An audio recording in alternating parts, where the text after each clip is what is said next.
you're asking me something I'm not familiar with, so I would say no, it doesn't. You don't know. Correct. Correct.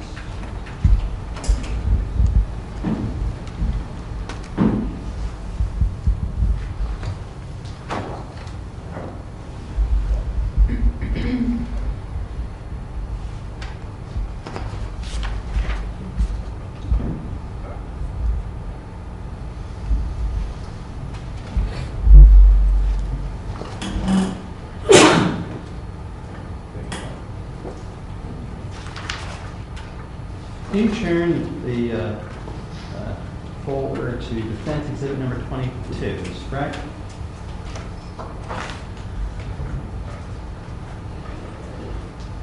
Mr. Wright, these are your notes in the telephone conversation that you had with Bob Walter on October 13, 2008. Is that correct? Yes, they are. And the second sentence states, and I quote, 5 council members want to buy out his contract, end quote. Right? Yes. And Bob Waldrop told you on October 13th, 2008 that 5 council members wanted to buy out Joey Preston's contract. I'm sure that's what he told me because that's what I wrote down. Yes.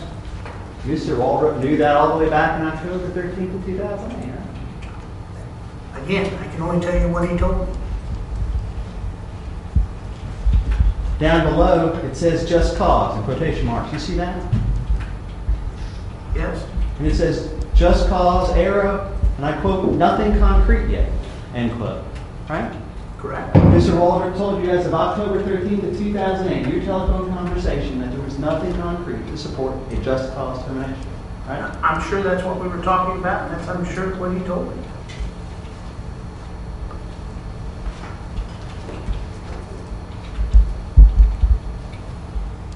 Mr. Brian, when you were rendering your opinions about the enforceability of Mr. Preston's contract, did you take into consideration when the budget ordinance is passed funding that contract? We didn't discuss it, no, and I did not research it, no. So you don't have any idea how that might impact the enforceability of the contract, do you? No.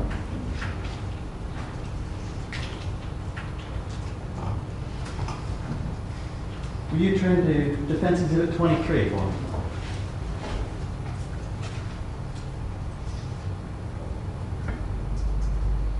Now, in comparison to what Mr. Waldrop told you, if you look down, it looks like Ms. Wilson told you, and I quote, there's a strong possibility of cause for discharge, end quote. End quote.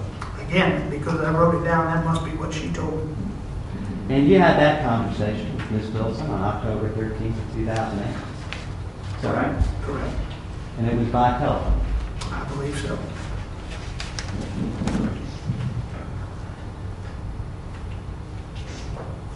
Down in the middle of the page, there's a sentence that begins with the lame ducks. Do you see that? Yes, I do. And it says, and I quote, the lame ducks want to buy out the administrator, put new administrator in place, end quote. Do you see that? I sure do. As of October 13th of 2008, it's true, is it not, that Ms. Wilson communicated to you on the telephone that the lame ducks, who were the majority of council at the time, wanted to buy out Mr. Preston's contract? Again, that's what she told me. I can't tell you what she believed or didn't believe. I can only tell you what she told me. This wasn't something that sprung up on November 18th of 2008, was it? The 2 minority members knew it in October, right? What's your question? The two minority members on council knew this in October, right? Knew what? That the majority was looking to buy out Mr. Preston's contract. Again, I can only tell you what was shared with me, and what was shared with me is the lame ducks want to buy out the administrator's contract. And then down at the bottom of the page again, it says again, and I quote, 5 council members looking to buy out contract. Yes. End quote. Right? Yes. Turn the page and look at Defense Exhibit 24.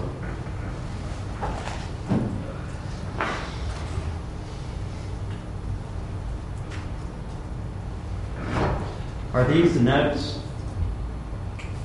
from your conversation with Councilman Bill McAfee on October 14th of 2008? Yes.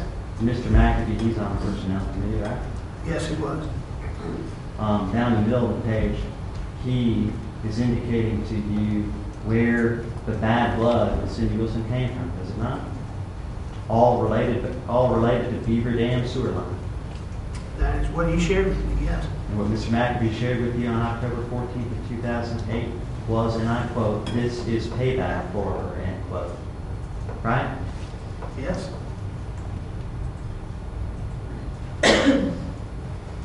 Down below, Mr. McAfee says, and I quote, "Her allegations are unfounded." Right? End quote. That's what he told me. That's what I wrote down. Now, Mr. Bright, will you turn to Plaintiff's Exhibit 15 for me? And if you could turn to page, and I guess just for purposes of the record, Plaintiff's Exhibit 15, that's an email from Gina Humphreys to you dated October 17th of 2008, right? Yes. And you asked Gina Humphreys to do this, didn't you? Yes. And again, I think, if I remember correctly, the original request was made through Phyllis McAllister, who I was much more familiar with in the Human Resource Office. I may have talked to Gina directly. I just don't have a recollection of that.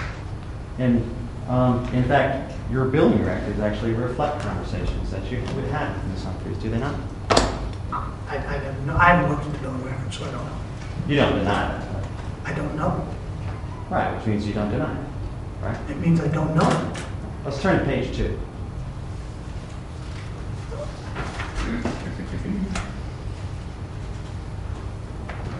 Mr. Bright, can you look at line 3 for me and tell me how that number was calculated?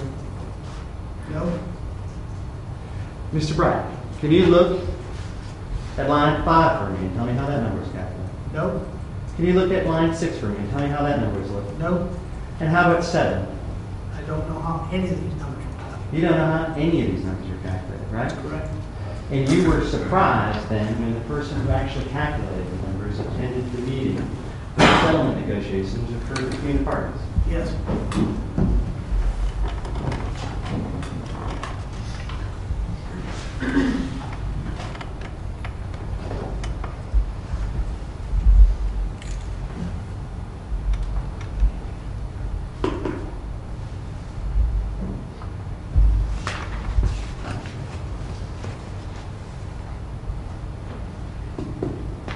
Mr. Bright, can you skip over to Defense Exhibit 25 for me?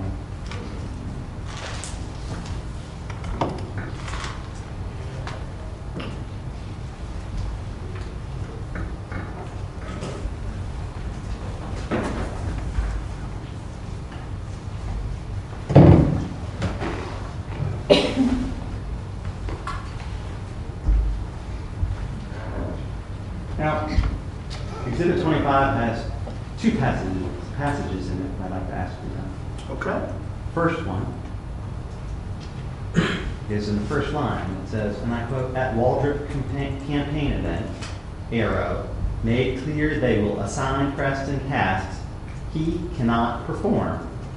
Will run him out," end quote. You see that? I do. And that was what Mr. Thompson was communicating to you in October 21st of 2008. Yes, it is.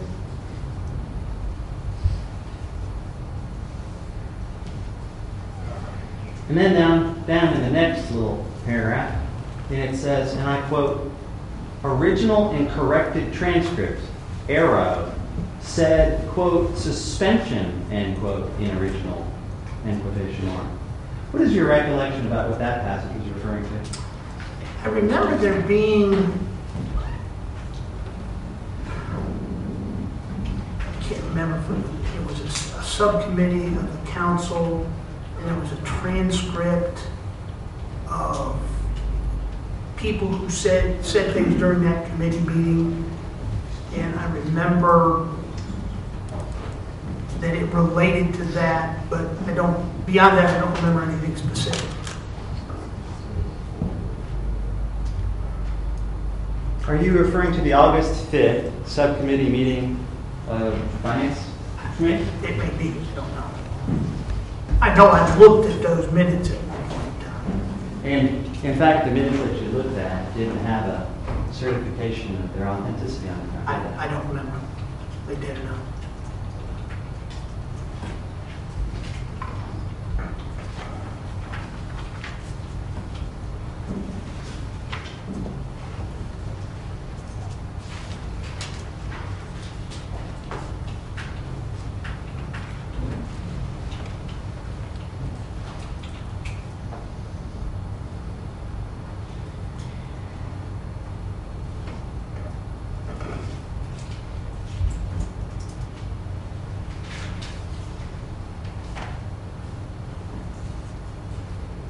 Mr. Fry, I have one quick question for you about Plaintiff's Exhibit 22, which will be the next exhibit in the packet.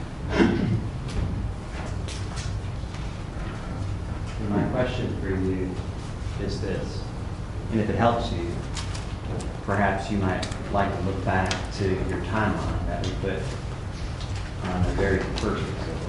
But at the Personnel Committee meeting, it's reflected as having occurred on October 27th of 2008, where Ms. Wilson and Mr. Waldrop also attended.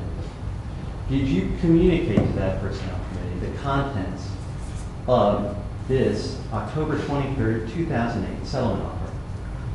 I can't imagine that that subject didn't come up. Because lawyers have to communicate settlement offers, right? Well, I would have done it, so yes. I can't imagine it didn't come up, but I don't remember handing them a copy of that.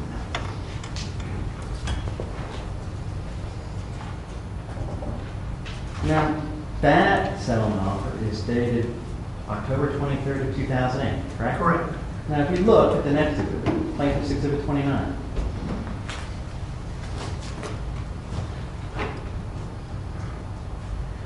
that's a memorandum dated November 3rd of 2008, right? And it reflects that Mr. Greer, from District Number 3, called to request about certain information in the general fund, right? I've never seen this before. I don't know. The question I have for you, Doug, is it consistent with your recollection that after you got the demand from Mr. Preston's attorneys, that what the Personnel Committee would have done next was to look and see what monies it had available to negotiate the dispute with them? I have no idea what they did after that. That's a lot of logical sense, but I have no idea. But they would have to know what they had on hand to be able to spend. I have no idea what they have to know. I know that would make sense to me. I You didn't don't ask think them to that do the it. Personnel Committee would need to know what funds the county had available to it in order to settle with Mr. Preston, in order to actually settle it? I have no idea what they did or did not do, or had to know or didn't have to know. I know it makes sense to me that they would do that, but I have no idea whether they did or not.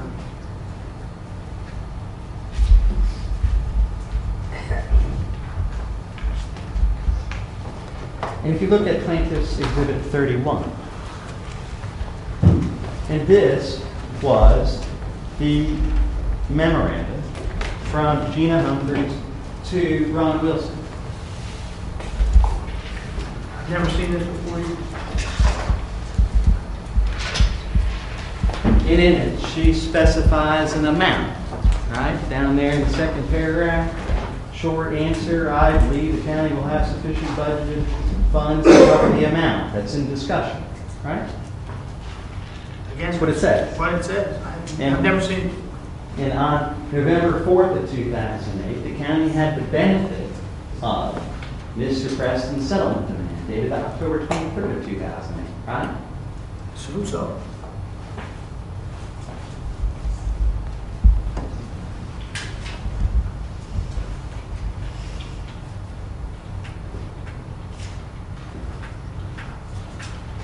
You turn to Defense Exhibit 26.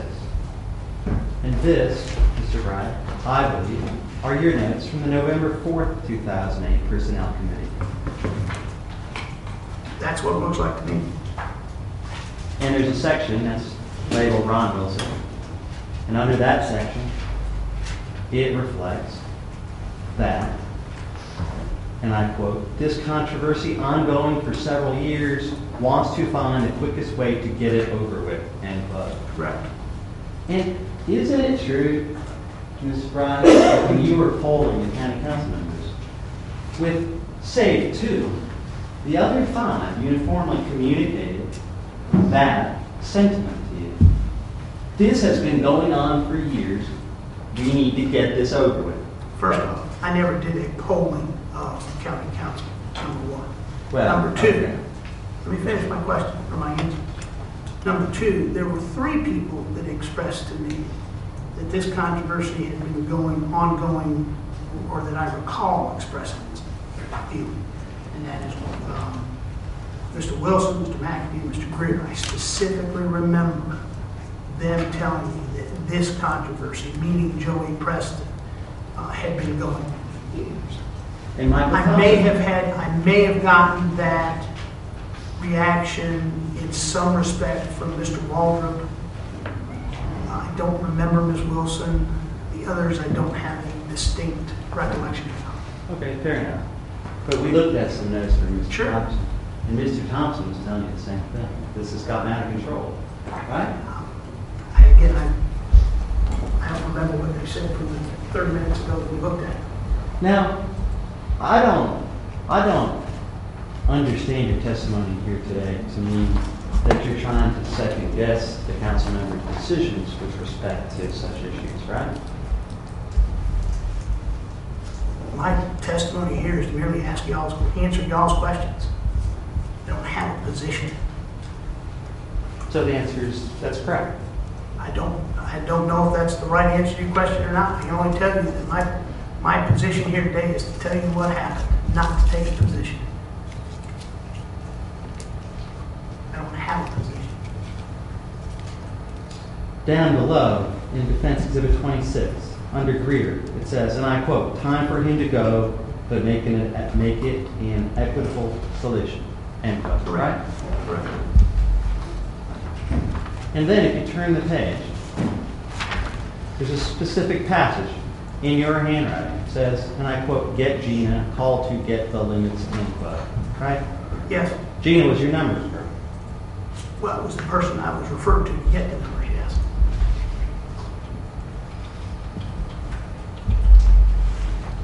Gina was not only the person that you referred to, she was actually the department head, was she not? See, my understanding, she was finance director. There's nobody above her in the finance department, right? I don't believe so. Gina Humphrey, she's a CPA, right? I don't remember.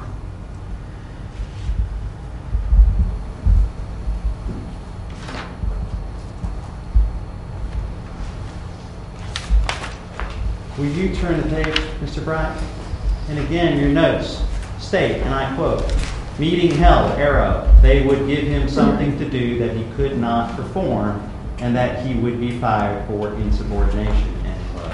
I see that now. And that was something that you were again told on November 4th of 2008. I can only assume so because it's attached to and appears to be a part of the notes from that day. That wouldn't have been something you would have put in there on your own, right? No, absolutely not.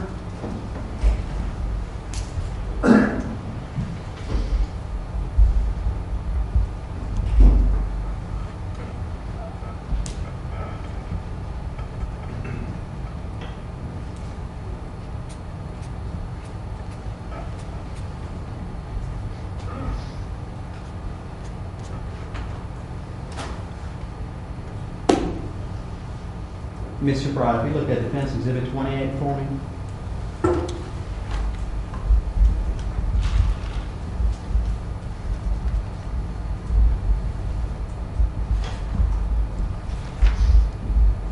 It's broken down by sections, right? Yes, it is. Section 2, that's the section about legal analysis, right? Yes, it is. And under legal analysis,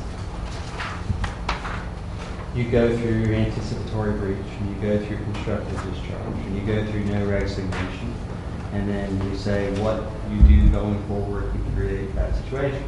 But can we agree, Mr. Wright, that under legal analysis, there's no section that addresses the potential tort liability? I don't believe there is, no. And in order to address the potential tort liability, it's true, is it not, Mr. Wright, that you would need to do an investigation of the underlying facts? I would think that would be true.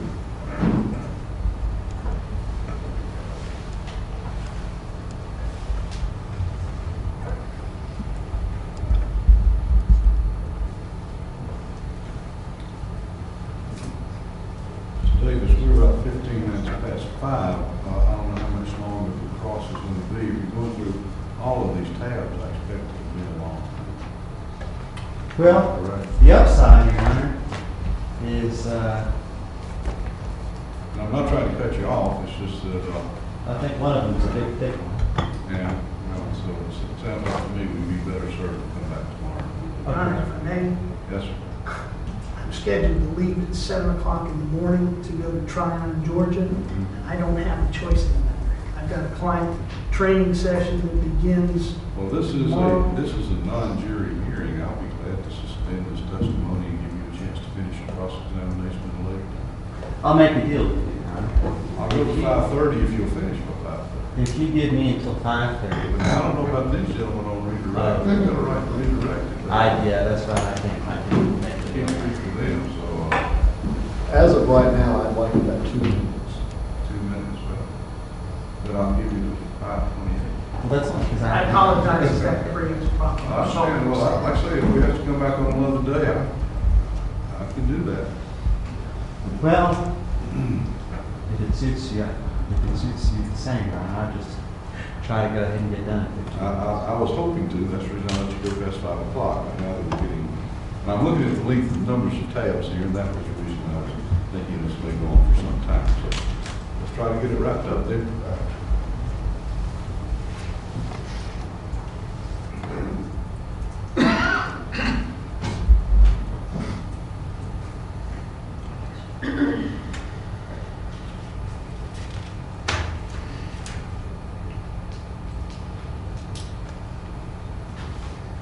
Mr. Bright, informing your opinions that were communicated to Anderson County Personnel Committee, would you take into account any information about meetings that may have been held at Mr. Walters' office